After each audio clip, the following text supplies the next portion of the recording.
الحمد لله وكفى والسلام على عباده الذين اصطفى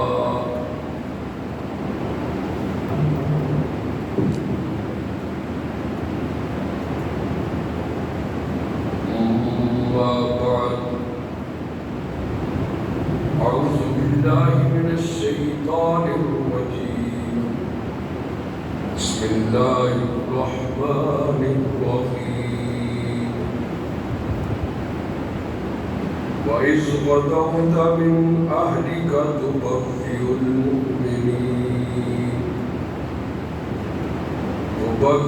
المؤمنين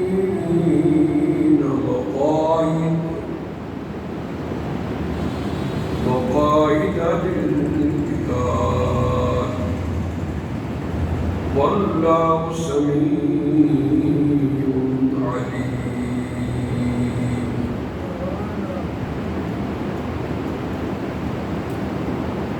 قل اللهم مالك الملك تؤتي الملك من تشاء وتنزع الملك ممن تشاء وتعز من تشاء وتذل من تشاء بيدك الخير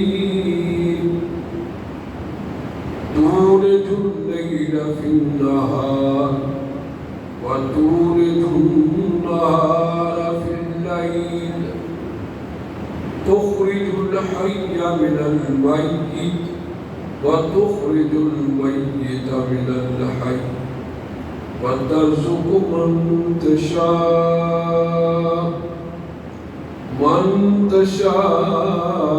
بغير حساب صدق الله مولانا العظيم إن الله وملائكته يصلون على النبي يا أيها الذين آمنوا صلوا عليه وسلموا تسليما اللهم صل على محمد وعلى آل محمد كما صليت على إبراهيم وعلى آل إبراهيم إنك حميد مجيد صدق الله مولانا العظيم بآواز بلند و شریف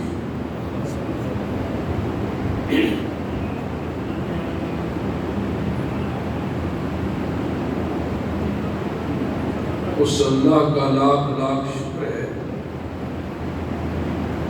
جس اللہ نے ہمیں حضور صلی اللہ علیہ وسلم کی امت سے بنایا ہے ہمیں نبی وہ دیا جو سارے نبیوں سے حسین قرآن وہ دیا جو ساری کتابوں میں لاجواب ہمارا نبی بھی حسین ہمارا قرآن بھی لاجواب اور ہمیں اسلام جیسا مذہب دیا جو قرب قیامت سب مذہبوں پہ غالب آ جائے گا آج بھی اسلام کا راج ہے اور قیامت کے دن تک اسلام کا راج رہے گا آج میں یہ بتلانا چاہ رہا ہوں کہ جنگ احد میں 3 شوال ایک بہت بڑا دردناک واقعہ پیش آیا یہ تھی جنگ احد ایک مقام ہے اس سے قبل کہ میں اس کی تشریح کروں ترجمہ سن لیجیے گا اِذْ ہمت وَإِذْ غَدَوْتَ مِنْ أَهْلِكَ اے پیغمبر جب آپ بیٹھا رہے تھے اپنے صبح جب آپ اپنے گھر سے نکلے نکلنے کے بعد تبوّئ المؤمنین، آپ مجاہدوں کو، مسلمانوں کو ان کے لڑنے کی جگہ میں بٹھا رہے تھے۔ واللہ سمیع علیم، اللہ سننے والا ہے، جاننے والا ہے۔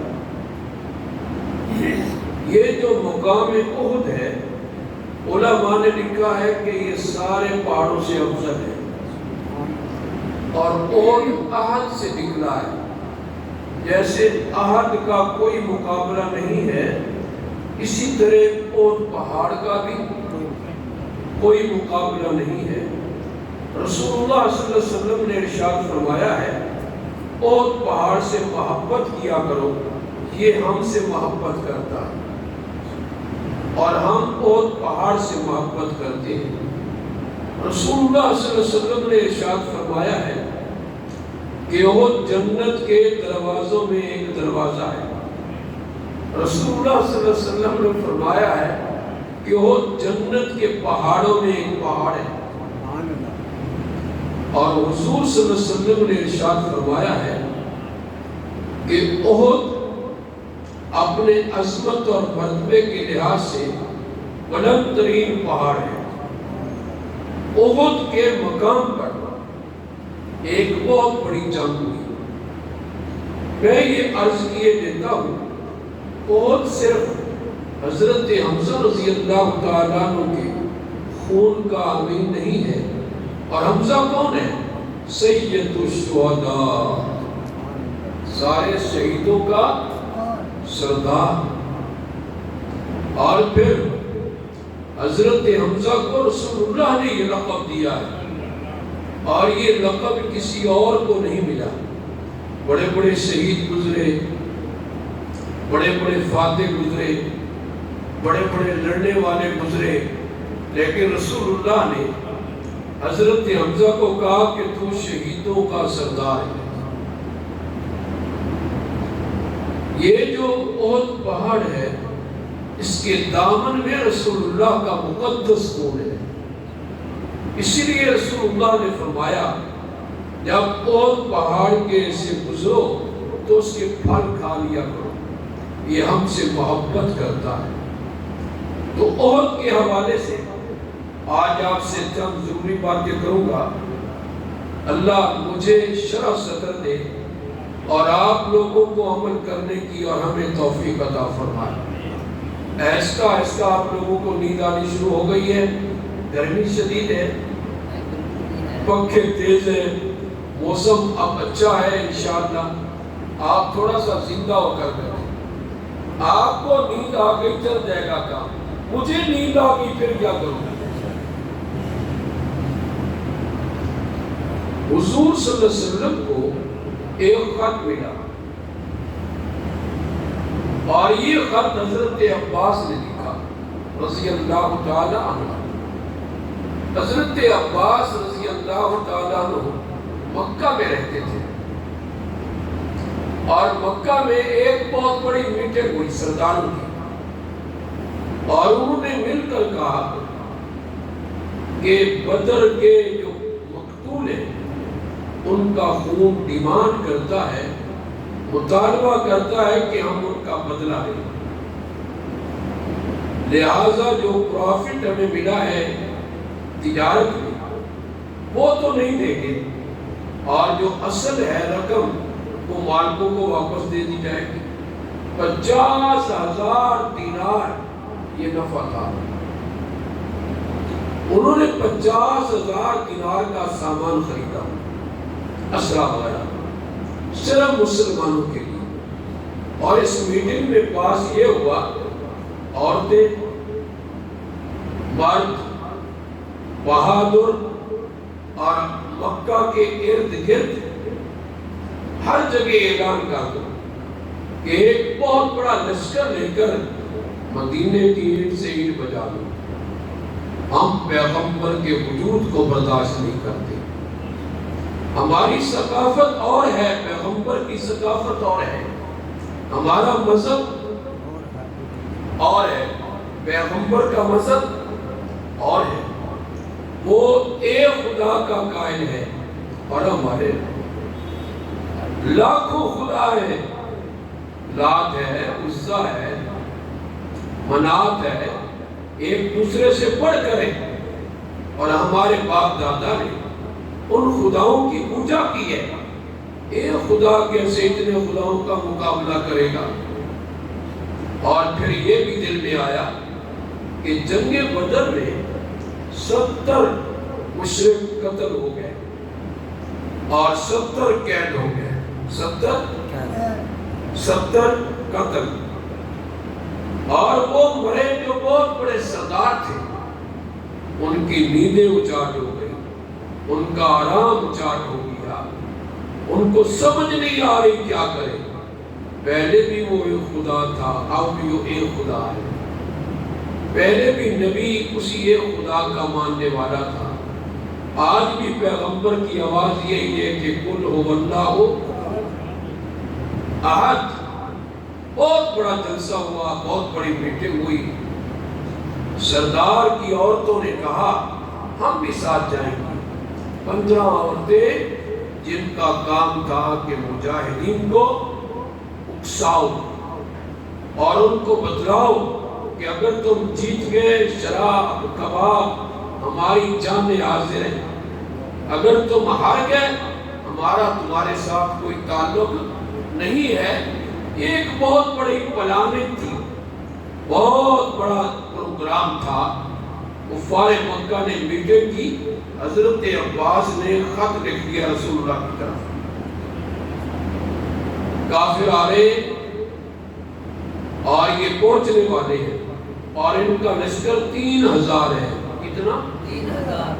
3000 کا لشکر ہے، حملہ آور ہونا چاہتے ہیں۔ رسول اللہ صلی اللہ علیہ وسلم نے صحابہ سے مشورہ کیا، یہاں ہے کہ باپ ہو، چھوٹا ہو، بڑا ہو، مشورے سے کام کرے، مشورے کے بغیر کام نہ کرے۔ اگر کچھ نقصان ہو جائے تو سب کا، جیت ہو جائے تو مشورے میں برکت ہے، کسی اور چیز میں یہ برکت نہیں ہے۔ مشورہ کیا اور انس اور مونس کو بھیجا، جاؤ چیک کر کے آؤ لشکر کہاں ہے، کیا صورتحال ہے۔ انہوں نے ٹھیک ٹھیک بتلا دیا کہ لشکر مدینے کے باہر بیٹھا ہے، تھوڑا سا فاصلے پر مقام عہد پر، اور مقام عہد کی دوسری طرف لشکر ہے، اور مقام عہد کا فاصلہ حاجی صاحب جانتے ہوں گے، یہ تو وہاں ماشاءاللہ کئی بار اللہ ان کو لے دیا اور اللہ لے جائے، 2 میل کا فاصلہ ہے۔ عہد پہاڑ اور مدینہ منورہ میں 2 میل کا فاصلہ ہے، اور پیدل بھی لوگ آتے جاتے ہیں، وہاں قبریں ہیں، زیارتیں ہیں، بڑے بڑے لوگ 1400 سال ہو گئے عہد پہاڑ کے دامن میں آرام فرما رہے ہیں۔ ان میں حضرت مصعب بن عمیر ہے، حضرت حمزہ رضی اللہ تعالیٰ عنہ ہے، اور بھی بے شمار ہیں، آگے چل کر عرض کروں گا۔ خط ملا، آپ نے ایک اور صحابی کو بھیجا، اندازہ لگاؤ اس کی تعداد کتنی ہے۔ اس نے آ کر اندازہ لگا کر کہا کہ 3000 کے لگ بھگ ہے۔ وہ لوگ سمجھدار تھے، دانا تھے، اندازہ بھی صحیح تھا۔ رسول اللہ صلی اللہ علیہ وسلم نے میٹنگ بلائی، اس دن جمعہ کا دن تھا، اور کافر جو تھے مکے کے وہ بدھ والے دن آ چکے تھے، اور جب آپ نے میٹنگ بلائی کون سا دن تھا؟ جمعہ کا، 6 شوال۔ حضور صلی اللہ علیہ وسلم نے مشورہ کیا، اور آپ نے عبداللہ بن ابی کو کبھی نہیں بلایا، اس مشورے میں بلایا، اور میں تیری رائے کیا ہے؟ اس نے کہا میری رائے یہ ہے کہ مدینہ منورہ میں رہ کر لڑائی لڑی جائے۔ حضور صلی اللہ علیہ وسلم نے ایک خواب دیکھا، اور پیغمبر کا خواب سچا ہے۔ اس کا بولو سچا، نیند بھی بڑی شے ہے یہاں، جب آج ہے نا بندے بندہ سچ اور وچوں ستا پیا ہوتا ہے، تو بہرحال پیغمبر کا خواب سچا ہے. خواب یہ دیکھا کہ میں دیکھ رہا ہوں ایک گائے ذبح ہو رہی ہے. پھر خواب دیکھا کہ میں ایک محفوظ مقام میں ہوں. پھر دیکھا ایک تلوار ہے، پہلے کچھ اس میں ٹوٹ پن آیا، شکست بھی آئی، بعد میں وہ تلوار مضبوط ہو گئی. صحابہ کرام نے پوچھا اللہ کے پیغمبر اس خواب کی تعبیر کیا ہے؟ فرمایا کہ جو میں ایک محفوظ مقام میں ہوں اس کا مطلب یہ ہے کہ ہمیں مدینے میں رہ کر لڑنا چاہیے، بہر نہیں لڑنا چاہیے. اور یہ جو تلوار میں شکست بھی ہے تو صحابہ تلوار کی مانند ہے، ان میں بے شمار لوگ شہید ہوں گے اور بعد میں پھر اٹھیں گے اور پھر مضبوط ہو جائیں گے اور دشمن کے مقابلے میں سینہ سپر رہیں گے. فرمایا کہ یہ جو میں نے دیکھا ہے کہ گائے ذبح ہو رہی ہے، اس سے مراد یہ ہے کہ صحابہ کرام ذبح ہوں گے، قربانی دیں گے. تلوار کے بارے ایک روایت یہ آتی ہے، آپ نے فرمایا کہ تلوار پہلے تھوڑی سی ٹوٹی پھر صحیح ہو گئی. فرمایا میرا قریبی رشتہ دار شہید ہوگا. یہ خواب کس نے دیکھا؟ رحمت دو عالم، سرور دو عالم، فخر دو عالم، امام الانبیاء، ساقی کوثر، فاتح بدر خیبر، سیدہ فاطمہ الزہرا کا پدر حضرت عائشہ کا شوہر رضی اللہ تعالی عنہا. تو حضور صلی اللہ علیہ وسلم نے خواب کی تعبیر یہی بتلائی کہ ہمیں کہاں لڑنا چاہیے؟ مدینہ منورہ کے اندر. مدینہ منورہ اس طرح بنا دستار کہ اس طرح بنایا گیا ہے کہ وہ ایک مستقل چھاونی ہے. اس کی گلی کوچی بڑی ترتیب سے بنائے گئے ہیں. کوئی اندر آئے اوپر سے عورتیں پتھر مارتی ہیں، نیچے سے مرد تلواریں چلاتی ہیں، اور کوئی بچ کر مدینے سے. یہی وجہ ہے کہ مدینے میں طاعون نہیں آئے گا، جو آئے گا وہاں نہیں رہے گا. یہ رسول اللہ صلی اللہ علیہ وسلم نے اپنا نقطہ نگاہ پیش کیا. کھڑے ہو گئے حضرت حمزہ، کہہ دو رضی اللہ تعالی. آپ نے عرض کی اللہ کے پیغمبر ایسے نہیں ہوگا، میں نہ کھانا کھاؤں گا نہ پانی پیوں گا جب تک کہ احد کے مقام پہ میں دشمنوں کو تلوار سے ٹکڑے ٹکڑے نہ کروں. میں شرک کے پجاریوں کو عبرتناک سزا دوں گا. اس لیے میں یہ چاہتا ہوں کہ جنگ کہاں ہونی چاہیے؟ کھلے میدان میں، مقام احد میں ہو. ایک اور صحابی کھڑے ہو گئے، سعد بن عبادہ رضی اللہ تعالیٰ. یہ سردار تھے، عام آدمی نہیں تھے. انہوں نے بھی یہی کہا. ایک حضرت نعمان کھڑے ہو گئے، کہنے لگے ہم جنت جانا چاہتے ہیں، ہمیں روکتے ہیں؟ حضور نے فرمایا تیرے پاس دلیل کیا ہے جنت جانے کی؟ فرمایا اللہ اور اللہ کے پیغمبر سے محبت کرتا ہوں. فرمایا آپ نے سچ کہا ہے. اور نوجوان اٹھ اٹھ کے، جیسے نوجوانوں کی عادت ہے، اب دیکھو نوجوان جاگ رہے ہیں ماشاءاللہ، وہاں پہ بھی اللہ تبارک و تعالیٰ نے ان کو جگا دیا. سلائیں تو اس کو سلائیں جب وقت آئے، جب تک وقت نہ آئے ہم جاگتے رہے. اور اللہ کسی کا محتاج ہے، موت آسانی کے ساتھ آئے. فرمایا نا یا جہاد میں آئے یا قرآن تلاوت کرتے ہوئے آئے یا سیدھے میں آئے یا اس کی عبادت میں آئے.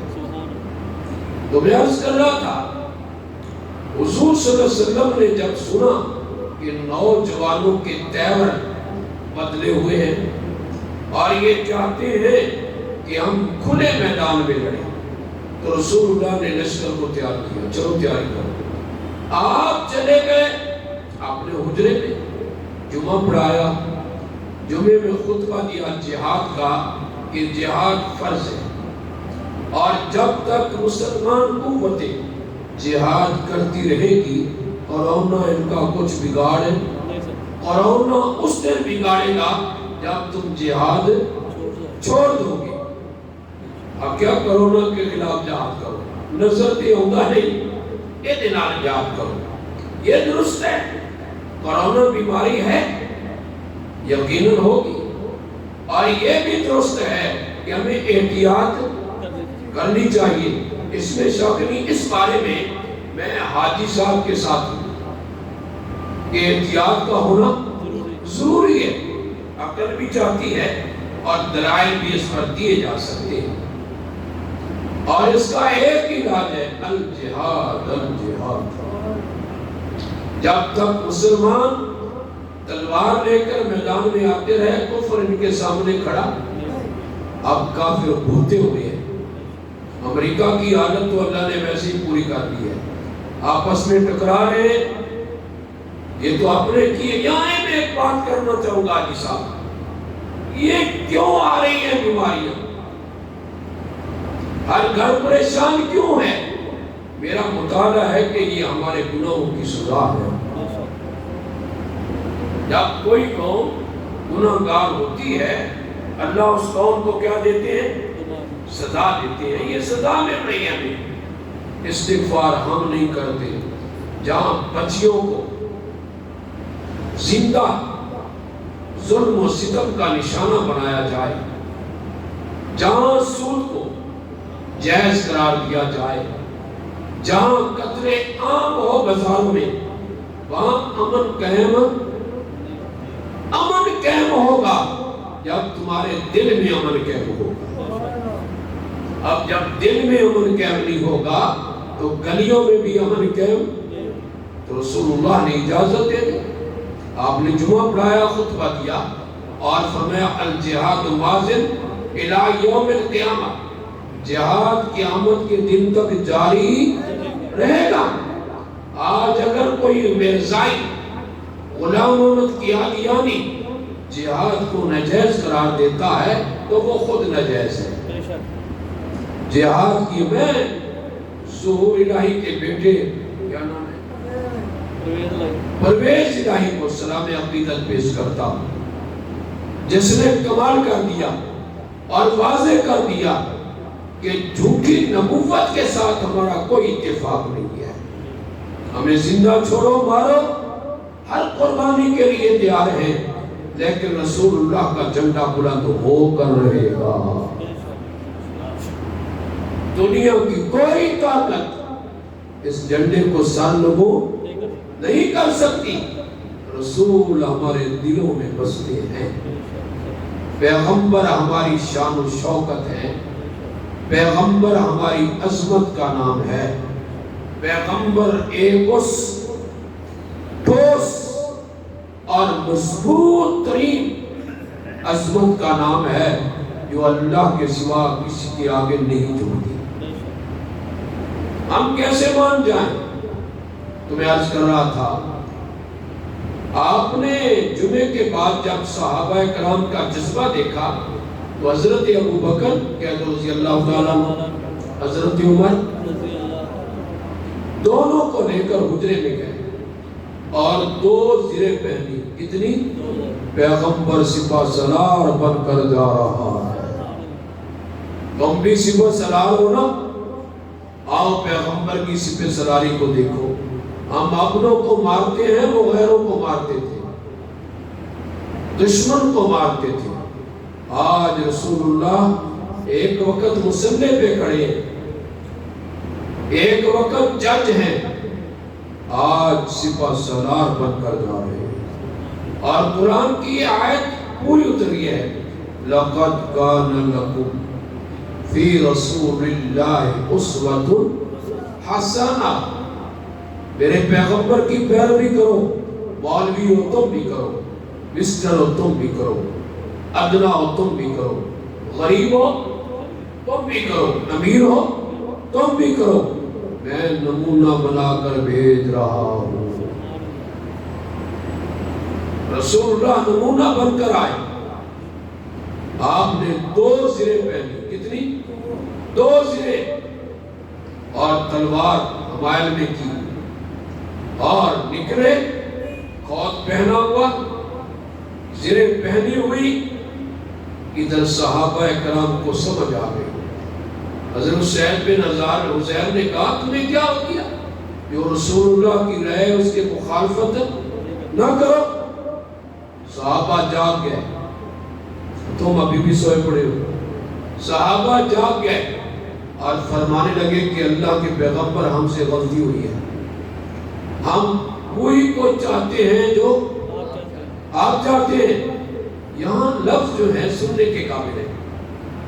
آپ نے ارشاد فرمایا پیغمبر جب اسلحہ پہن لے اور میدان جہاد میں نکل جائے، جب تک وہ اللہ کے دشمنوں سے نہ لڑے وہ اتار نہیں سکتا. اب یہ اسلحہ اس دن اترے گا جب اللہ کا دین اور بلند ہوگا. اب اللہ کا نام لے کر چلو اور ڈرنے کی ضرورت ہے. قرآن یہ کہہ رہا ہے وَإِذْ غَدَوْتَ مِنْ أَهْلِكَ، جب صبح صبح آپ نکلے اور اپنے گھر سے، یہاں حضور اپنے گھر سے نکلے. ام عائشہ رضی اللہ تعالی عنہا کے حجرے سے نکلے، لڑنے کے لیے نکلے، جہاد کرنے کے لیے نکلے. کیونکہ جہاد کسی دور میں ختم، یار ایک ہی تو تیرے پاس ہے جس سے دشمن لڑتا ہے وہ جہاد ہے. اور جہاد کو ختم کرنے کے لیے انہوں نے اس ملعون کو پیدا کیا، غلام محمد قادیانی کو، اور جس نے کھلا کھلا کہا جہاد کا چھوڑ دو، خیال دو اس کو، کہ جہاد کا نام بھی نہ لو. لیکن یہ ناممکن ہے. یہ نام علماء کا شکریہ ادا کرو کہ ایسے دور میں بھی علماء کلمہ حق کہہ رہے ہیں. ماشاءاللہ.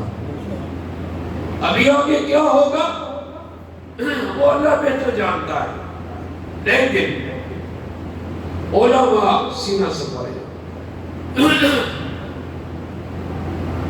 عرض کر رہا تھا صحابہ جب رسول اللہ کو دیکھا چل پڑے اور عصر کا وقت راستے میں آیا.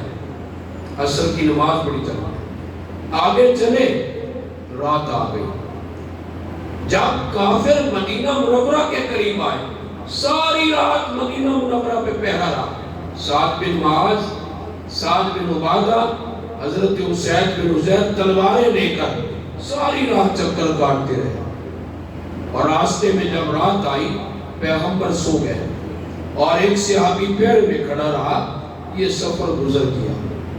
این اس وقت جب رسول اللہ کافروں کے سامنے تھے، رسول اللہ کافروں کے، اور کافر نظر آ رہے تھے، کافر نظر آ رہے تھے.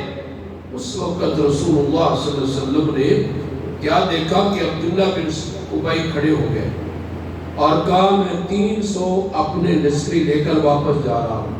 کل تعداد 1000 تھی، باقی کتنی رہ گئی؟ اور وہ بھی کافروں کے سامنے. اسی کو منافقت کہتے ہیں. رسول اللہ نے کیا فرمایا؟ آپ نے فرمایا کہ اگر یہ جاتا ہے جائے، ہماری مدد کون کرے گا؟ کسی غیر کو اللہ کے پیغمبر نے نہیں پکارا کہ ہماری مدد کے لیے اللہ کافی ہے. علماء نے لکھا ہے صبح کی نماز ہوئی، رسول اللہ نے نماز پڑھائی، صحابہ کرام نے پڑھی. ابھی جو نماز پڑھ رہے تھے تھوڑی دیر کے بعد یہ تلواریں لیے ہوئے کفر کے مقابلے میں کھڑے تھے. وہاں بھی سب بندی تھی، یہاں بھی سب بندی تھی. وہاں بھی پیغمبر امام تھے، یہاں بھی پیغمبر امام تھے. سپہ سالار وہ ہوتا ہے جو مسجد میں امامت کرائے، خطبہ دے اور دشمن کے مقابلے میں سب سے آگے آئے. آج ہندوستان میں کیا ہو رہا ہے کوئی پتہ ہے آپ کو؟ جا کر دیکھ لو. ظلم و ستم کے پہاڑ توڑے جا رہے ہیں، ہم اپنوں کو ہی درست کر رہے ہیں۔ فاصلے رکھیں، احتیاط کریں، لیکن بھروسہ کس پر ہو؟ اونچی آواز سے۔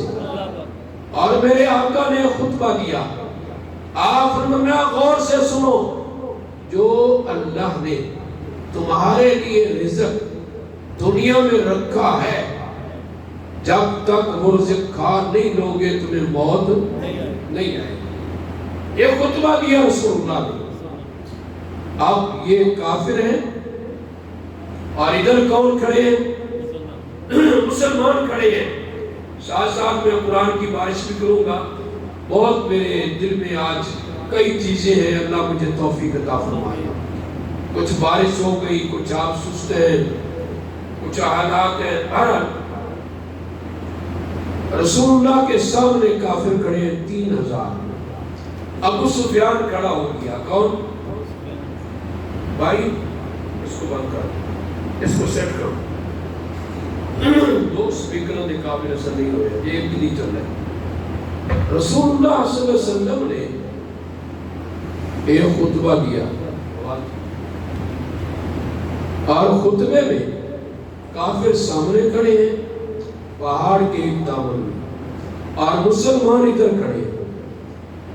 خطبے کے بعد ابو سفیان کھڑا ہو گیا، کہنے لگا انصار ہمارا تمہارا کوئی مقابلہ نہیں، آپ ہٹ جائیں، آج محمد کو ہمارے حوالے کریں اور پھر ہم خوش ہوں گے۔ انصار نے کہا لعنت ہو تجھ پر بے غیرت جہان کا، محمد تو نہ ہی ہماری جان کا ہے، محمد نہ ہی ہماری، یہ جان جب تک ہے، ماں نے کوئی لال پیدا نہیں کیا جو میرے محمد کے نگاہ کی طرف نگاہ اوکھی کر کے دیکھا۔ آپ بھول جائیں اس بات کو۔ ابو سفیان شرمندہ ہو گیا، پیچھے ہٹ گیا۔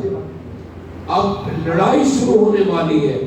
پہلا آدمی جو لڑنے کے لیے آیا وہ ابو عامر تھا۔ کون تھا؟ ابو عامر۔ یہ کون شخصیت ہے؟ یہ مدینہ منورہ میں پاشا مشہور تھا، نیک پاشا۔ اور رسول اللہ کا جب سورج چمکا، جس کی پارسائی کو گرہن لگ گیا، یہ غصے میں مکے آیا اور مکے حضور صلی اللہ علیہ وسلم کے خلاف لشکریں تیار کرنے لگ گیا۔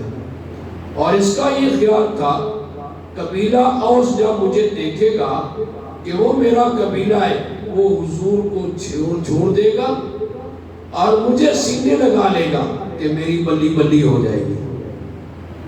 یہ میدان میں نکلا، کہلا آنا عامر، میں عامر بن نوس ہوں، وہی مدینے والا۔ اور اس نے کہا لعنت ہو تجھ پر، تیری پارسائی پہ لعنت ہو، تو سمجھتا ہے کہ ہم محمد کو چھوڑ کر تیرے ساتھ آئیں گے؟ تیرے جیسے لاکھوں ہم رسول اللہ کی جوتی کی مٹی پہ قربان کر دیں۔ بڑے بے آبرو ہو کر تیرے کوچہ سے ہم نکلے، نکلنا خلد سے سنتے آئے تھے، لیکن بڑے بے آبرو ہو کر تیرے کوچہ سے ہم نکلے، بڑی امیدیں لے کر آئے گا اور بڑا ذلیل ہو کر نکلا۔ کہنے لگا میری قوم میرے بعد بگڑ گئی ہے، اب قوم میرے قابل ہے۔ پھر ایک بہت بڑا بہادر آیا۔ یہ جو بنی عبدالدار تھے، یہ جھنڈے کی رکھوالی کرتے تھے اور جھنڈے پر جان دے دیتے تھے، بلکہ ان کے ہاتھ کٹ گئے، پاؤں کٹ گئے، اور جھنڈا اس نے نہیں چھوڑا، سینے سے لگائے رکھا۔ ادھر یہ ہو رہا ہے اور ادھر رسول اللہ نے 50 تیر اندازوں کو مقرر کیا کہ ہم 3 باتیں بتائیں گے، دستار 3 باتیں۔ اگر سارے شکست کھا جائیں تو ہم نے جگہ نمبر 1۔ نمبر 2، اگر ہم جیت جائیں، ہمیں فتح نصیب ہو، تو ہم نے جگہ نہیں چھوڑنی۔ نمبر 3 کہ اگر ہم مال غنیمت میں لگ جائیں اور مسلمان مال غنیمت لینے لگ جائیں تو ہم نے جگہ کتنی باتیں ہو گئی؟ 3 باتیں، ان پر عمل کرو، خدا کی مدد تمہارے ساتھ ہے۔ اتنا بڑا جملہ، اور پیغمبر نے کہا اللہ کا نام لے کر چلو، بڑائی نہ کرو، خدا بڑائی کرنے والوں کو پسند نہیں کرتا۔ عاجز بن جاؤ، آج اللہ کی رحمت تم پر برسے۔ اب ہوا کیا؟ پہلا جو لشکری یا بہت بڑا طلحہ ابن طلحہ، موٹا تازہ اونٹ پر بیٹھ کر آیا، کہا جنت میں جانا چاہتے ہو؟ 3 بار کہا ہے کوئی میرے مقابلے میں آئے؟ حضرت زبیر نکلے۔ کون؟ حضرت زبیر رضی اللہ تعالی۔ اب یہاں ایک بات سننا، حضرت زبیر نکلے اور وہ اونٹ پر سوار تھا، اور زبیر کہاں تھے؟ پیدل